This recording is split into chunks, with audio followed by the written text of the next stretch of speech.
मित्रों नमस्कार।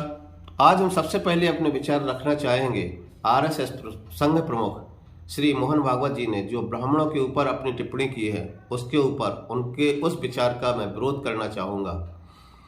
मोहन भागवत जी ने कहा है कि वर्ण व्यवस्था के लिए ब्राह्मण जिम्मेदार हैं, ब्राह्मणों ने यह काम किया है। ऐसा नहीं है भागवत जी, आप तो ज्ञानी हैं। मैं भी संघ से जुड़ा हुआ हूँ। संघ में कहीं भी जातिगत व्यवस्था को महत्व नहीं दिया गया है, बल्कि संघ में तो नाम के से ही बुलाया जाता है, कभी किसी की जाति से नहीं बुलाया जाता। फिर आपका बयान ये पूरी तरह से अनुचित है।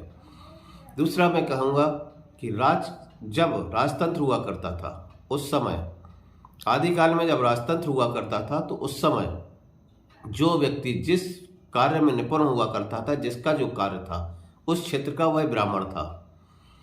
पहले जो व्यक्ति ज्ञानी था, जो ज़्यादा समझदार हुआ करता था, वह ज्ञान और शिक्षा प्रदान करता था अपने समाज के और परिवार के लोगों को।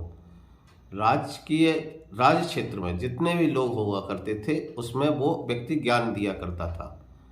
अगर श्री वशिष्ठ जी, ऋषि जो वशिष्ठ जी हुआ करते थे, वो पूरी अयोध्या के युवाओं को, बच्चों को शिक्षा दिया करते थे।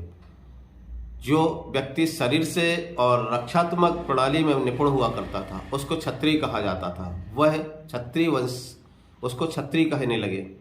इस तरह से जो व्यक्ति घर के लेन देन में या समाज के लेन देन में, आदान प्रदान करने में, व्यवस्था बनाने में, धन उपार्जन में योगदान करता था या निपुण था, उसको बनिया कहने लगे। जो व्यक्ति अन्य कार्यों में निपुण हुआ करते थे, जैसे लकड़ी का काम करने वाले में, लकड़ी के काम करने में निपुणता जिन लोगों को हासिल थी उनको बड़े कहा जाता था। लोहे के काम करने वालों को जिनमें निपुणता थी उनको लोहार कहने लगे। या मिठाई बनाने वाले को हलवाई, या इस तरह का जो उनका वर्ग हुआ करता था उसमें देने पर जो जिस वर्ग में था, जो जिस क्षेत्र में निपुण था, उसको उस क्षेत्र का नाम से पुकारने लगे थे। यह व्यवस्था थी। अभी जो डिस्प्यूट हुआ है आदिकाल के बाद, जब मुगल शासन आए या इस्लामिक शासन भारत पर हुआ, तो इसमें विभेद होना चालू हो गया। वर्तमान में जिस तरह की स्वतंत्रता के बाद इस तरह की व्यवस्थाएं राजनीतिक और संवैधानिक कर दी गई हैं कि लोगों को वर्गों में बांट दिया गया, जाति या संप्रदाय को लेकर। जबकि अगर आप देखेंगे तो केवल दो ही वर्ग हो सकते हैं, या संपन्न वर्ग है या फिर निर्धन वर्ग है। अगर बेहतर होता कि आप निर्धनता और संपन्नता के ऊपर अपना बयान देते। हर वर्ग के लोग निर्धन भी हैं और संपन्न भी हैं। आवश्यकता थी इस शब्दों को आप व्यक्त करते।